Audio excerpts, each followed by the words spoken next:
E aí pessoal, tem um barulho estranho aqui na minha moto. Tem um G-Motozinho e eu demorei um pouco a colocar o óleo nela. E ela tá dando um barulho meio estranho, como se o motor tivesse cansado. Quer ver? Escutem.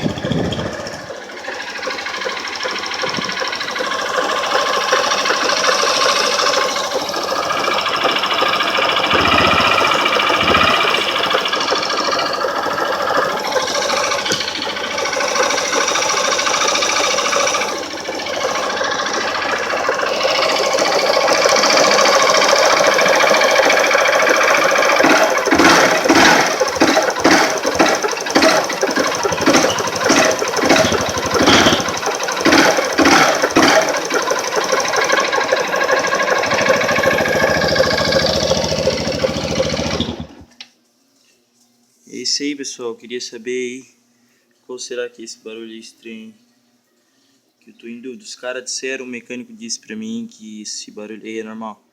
Então aí, pessoal que puder deixar um comentário aí que mais ou menos souber que pode ser esse barulho, eu agradeço aí pessoal, valeu.